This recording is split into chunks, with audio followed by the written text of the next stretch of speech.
Publik menangkap momen kemesraan antara Megawati dan Prabowo Subianto ketika meresmikan patung Bung Karno di Kementerian Pertahanan pada tanggal 6 Juni 2021 yang lalu. Dan nampaknya momen itu berlanjut dengan pengangkatan Megawati Soekarnoputri sebagai profesor kehormatan atau guru besar tidak tetap di Universitas Pertahanan pada tanggal 11 Juni yang akan datang. Apakah ini merupakan tanda bahwa perjanjian batu tulis yang menyatakan PDIP akan mengusung dan mendukung Prabowo menjadi capres kembali dihidupkan?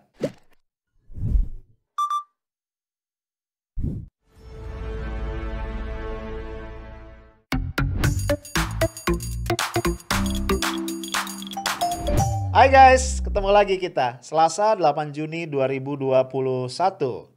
Kita nongkrong lagi ya malam ini di rubrik highlight, tempat kita ngobrol-ngobrol santai ya, sambil menikmati waktu istirahat menjelang lu semua tidur ya.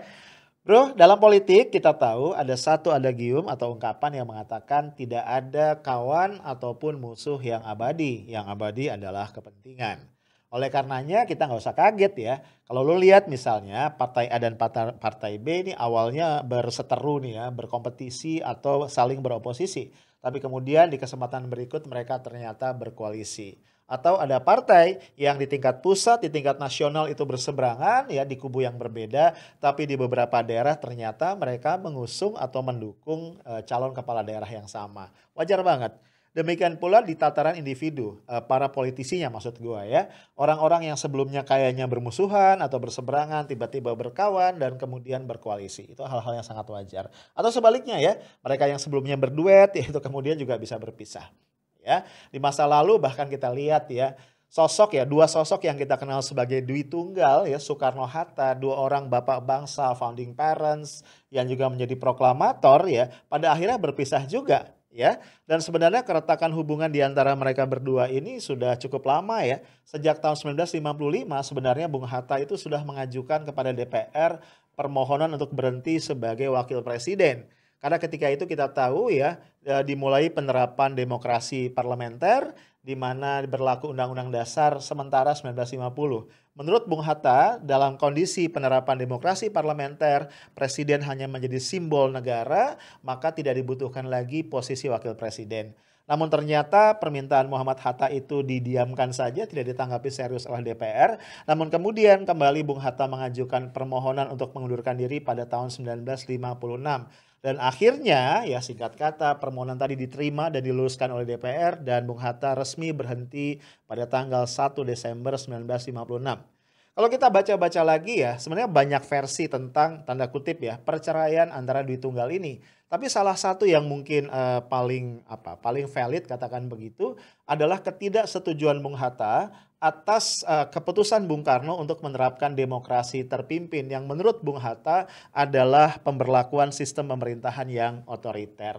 Nah, gue cuma ngasih contoh ya, dua sosok yang dikenal sangat solid ya, saling bahu-membahu saja dalam politik itu bisa bercerai. Ya, apalagi para politisi kontemporer yang kita tahu sebagian besar di antara mereka menggunakan pertimbangan-pertimbangan pragmatis ya, bukan pertimbangan idealis, bukan pertimbangan values.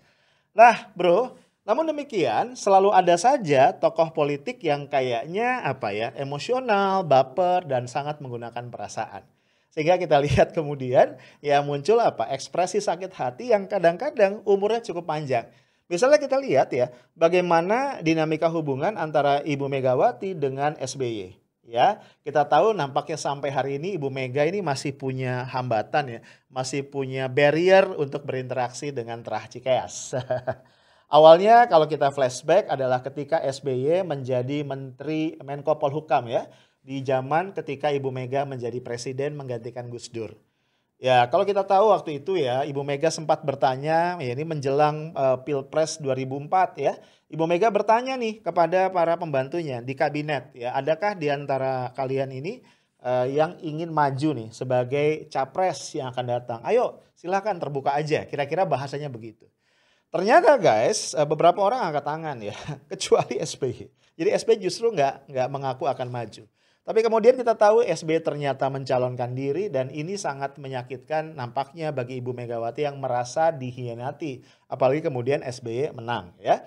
Nah bro, tapi di sisi lain kita juga tahu ya, Satu kartu truf yang dimainkan oleh SBY adalah playing victim ya. Dia menempatkan diri sebagai pihak yang tanda kutip ya tertindas ya atau dizolimi oleh bosnya, oleh presiden. Nah kita tahu ya yang namanya rakyat Indonesia itu kayaknya gampang banget bersimpati pada sosok-sosok yang jadi korban. Makanya kalau lihat sinetron ya bro ya, itu yang namanya sosok-sosok baik yang jadi korban ya. Jadi dari tokoh-tokoh antagonis itu kayaknya benar-benar berhasil menarik simpati dari penonton. Nah kayaknya SBY itu menjadi tokoh utama tuh dalam sinetron politik di masa-masa itu. Tapi bro, ternyata bukan hanya Megawati yang disakiti oleh SBY, ada sosok lain yang juga sempat disakiti perasaannya oleh Megawati. Siapa lagi kalau bukan Prabowo Subianto. Ya, kita tahu ya, setelah kalah dari SBY di Pilpres tahun 2004, Megawati Soekarno Putri, Ketum PDIP waktu itu mencoba kembali peruntungannya maju di Pilpres tahun 2009. Tentu saja dia membutuhkan pasangan ya, calon wakil presiden yang cukup kuat ya dengan dukungan mesin politik, dukungan logistik yang juga mumpuni agar bisa melawan SBY yang ketika itu sudah hampir menyelesaikan periode pertama. Ya lu tahu ya kalau maju dalam pilpres atau pilkada misalnya seorang incumbent itu pasti memiliki sejumlah advantage yang tidak dimiliki oleh lawannya. Nah, ketika itu akhirnya Mega dan Prabowo bersepakat untuk melakukan berkoalisi dan sebelumnya mereka melakukan pembahasan butir-butir kesepakatan di Batu Tulis Bogor sehingga dikenal sebagai Perjanjian Batu Tulis ya. Walaupun sebenarnya perjanjian tadi ya butir-butirnya itu ditandatangani di kediaman Megawati di Teguh Umar ya, tapi tetap dikenal sebagai Perjanjian Batu Tulis. Ini lo bisa lihat ya. Ini di gua screenshot, inilah beberapa isi perjanjiannya. Kalau lihat di situ, inti dari perjanjian itu adalah PDIP dan Gerindra sepakat untuk mencalonkan di pemilu 2009 ya, di Pilpres 2009, mencalonkan Megawati sebagai presiden dan Prabowo Subianto sebagai wapres ya. Kemudian mereka juga sepakat untuk saling mendukung ya, termasuk misalnya menanggung biaya-biaya politik yang terkait 50-50 ya. Dan yang menarik juga di dalam perjanjian itu Prabowo mendapatkan ruang gerak yang cukup luas ya. Seandainya mereka terpilih itu ada beberapa kementerian yang nanti akan diserahkan penunjukan menterinya, koordinasinya dan sebagainya di bawah Prabowo Subianto. Tapi menurut gua yang paling menarik dari perjanjian Batu Tulis adalah poin yang terakhir ya. Lo lihat nih poin yang terakhir. Di mana di situ ditegaskan bahwa dalam pemilu 2014 Megawati dan PDIP akan mendukung, akan mengusung Prabowo Subianto sebagai calon wakil presiden. Nah guys, menurut gua nampaknya poin ini ya yang kemudian membuat Prabowo berkenan ya untuk menjadi wakil dari Megawati di dalam Pilpres tahun 2009 tersebut. Karena lo tahu sebenarnya secara pribadi Prabowo juga punya keinginan besar ya untuk maju sebagai capres. Namun mungkin kondisi-kondisinya tidak terlalu memungkinkan. Kita tahu ya hasilnya ya, di pemilu 2009 atau di Pilpres 2009 ternyata SBY kembali mengalahkan Megawati. Nah, disinilah kemudian terjadi perbedaan persepsi ya. Prabowo menganggap bahwa perjanjian Batu Tulis tadi tetap berlaku. Memang kalau kita baca ya, di perjanjian tadi tidak ada satu klausul yang secara eksplisit mengatakan perjanjian itu akan batal kalau misalnya pasangan Mega dan Prabowo tidak berhasil menjadi presiden dan wakil presiden di pemilu 2009. Jadi dalam pengertiannya Prabowo tetap berlaku dan dia tentu sangat mengharapkan diusung oleh PDIP ya tentu bersama Gerindra di Pilpres tahun 2014. Namun ternyata PDIP punya pandangan yang berbeda ya. Lo tahu di awal 2014 itu PDIP semula akan mengusung Megawati sebagai capres ya. Namun kemudian di fait accompli oleh para pendukung-pendukung Jokowi yang melakukan gerilya lewat lembaga survei, lewat media sosial dan sebagainya. Sehingga menciptakan kesan ya seolah-olah kalau PDIP ingin menang telak ya di pemilu legislatif dan bisa menang presiden yang diusungnya harus mengusung Joko Widodo. Karena Megawati elektabilitasnya tidak cukup baik. Nah setelah cukup lama menimbang akhirnya Mega menyerah dan kemudian menerima tawaran itu ya. Ceritanya Mega di fait accompli lah ya. Ternyata kemudian hasilnya tidak terlalu sesuai dengan harapan ya. Walaupun memang Jokowi menang ya menjadi presiden, tapi ternyata PDIP walaupun juga menjadi partai pemenang pemilu tidak mengalami lonjakan suara yang terlampau signifikan dibandingkan sebelumnya atau yang seperti yang dijanjikan di angka kisaran 30%.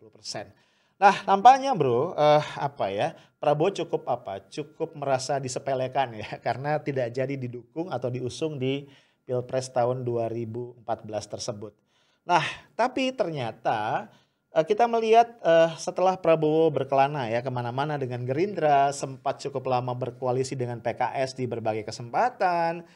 Ini ya ibarat anak muda sedang pacaran ya, ini ada momen-momen atau ada case CLBK ya, cinta lama bersemi kembali.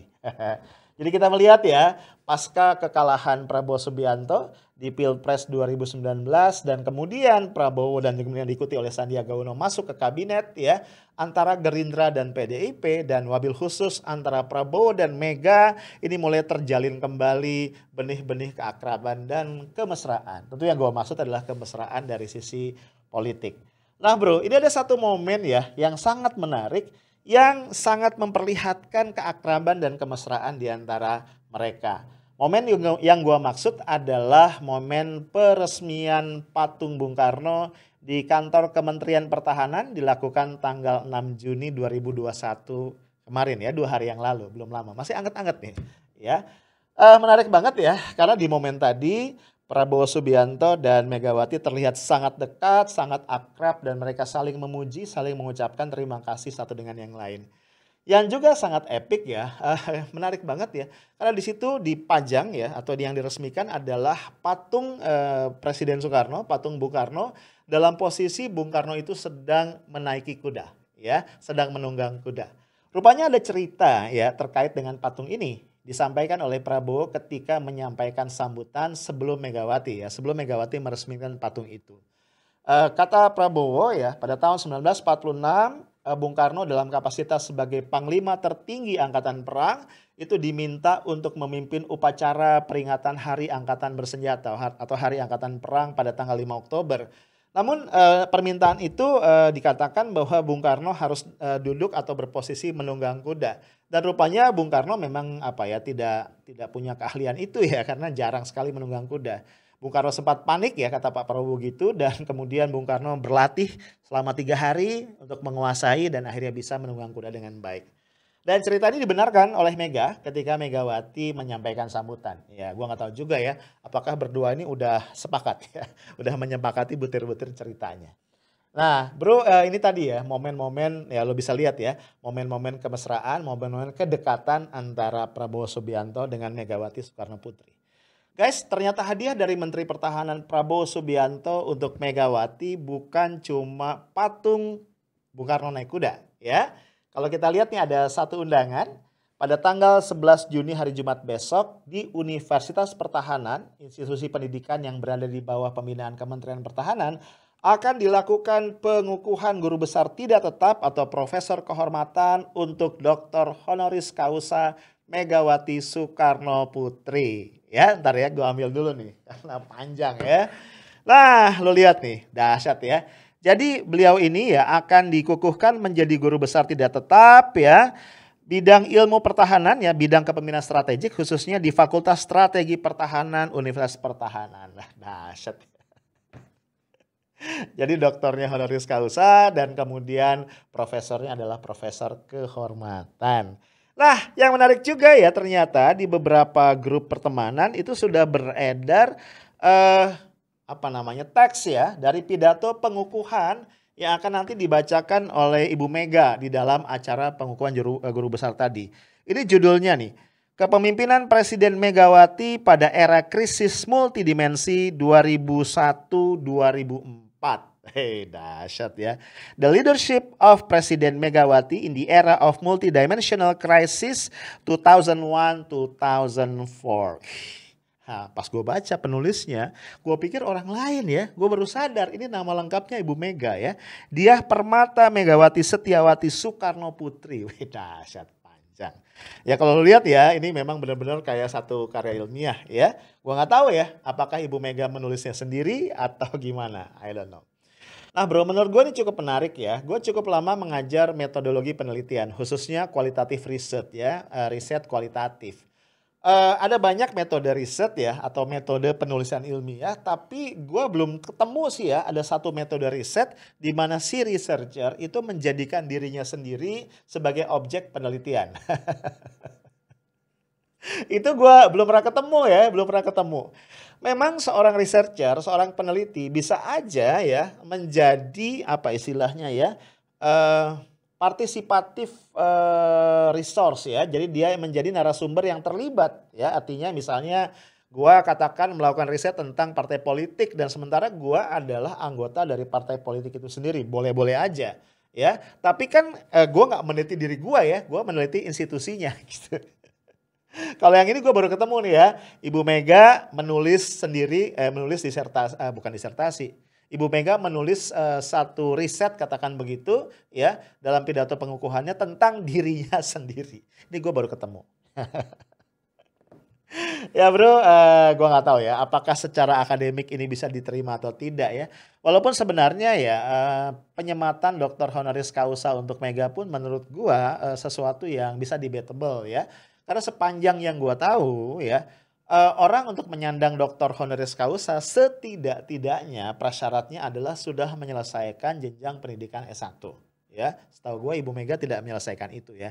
Tapi nggak tahu ya, apakah ada pertimbangan khusus atau apa. Karena setahu gue Ibu Mega punya sejumlah gelar doktor honoris causa, bukan cuma satu. Oke, kita kembali ke inti persoalan tadi ya. Jadi nampaknya ini semacam apa? Semacam hadiah lagi ya dari Menteri Pertahanan untuk Megawati Soekarno Putri. Nah, guys, tentu saja kemudian timbul spekulasi ya. Karena there is no freelance kan, bener nggak? Ya. Jadi kalau gue kasih sesuatu gue dapat apa? Kira-kira begitu. Ini hal yang sangat lazim ya bro. Apalagi dalam politik. Ya kan? Jadi kalau Prabowo tadi kita lihat ya, membantu Mega menghidupkan kembali apa kenangan, kebanggaan tentang Bung Karno, antara lain tadi dengan adanya patung Bung Karno di Kemenhan ya, dan kemudian juga memberikan tadi gelar profesor kehormatan untuk Mega. Kira-kira apa ya yang akan diterima oleh Prabowo sebagai balasannya ya? Ini menjadi menarik ya. In return dia dapat apa? Nah, sangat bisa jadi ya apa namanya trade off atau apa imbal balik yang diharapkan ini berkaitan dengan Pilpres tahun 2024 yang akan datang. Boleh jadi walaupun ya Hasto Kristianto mengatakan perjanjian batu tulis sudah selesai karena di 2009 ya Mega dan Prabowo tidak berhasil menjadi presiden dan wakil presiden. Mungkin aja ya dalam hatinya Prabowo masih mengharapkan perjanjian itu dihidupkan kembali. Artinya dalam bayangan Prabowo ada harapan besar agar PDIP kemudian mengusung dirinya menjadi presiden di tahun 2024. Nggak tahu ya mungkin berpasangan dengan Puan atau berpasangan dengan yang lain. Kalau sampai itu terjadi tentu saja kans Prabowo untuk terpilih cukup besar. Guys, kita nggak tahu ya. Kita lihat ke depan apakah kemesraan antara Prabowo dan Megawati masih akan berlanjut di momen-momen selanjutnya. Saya Smart and Professional. Assalamualaikum warahmatullahi wabarakatuh.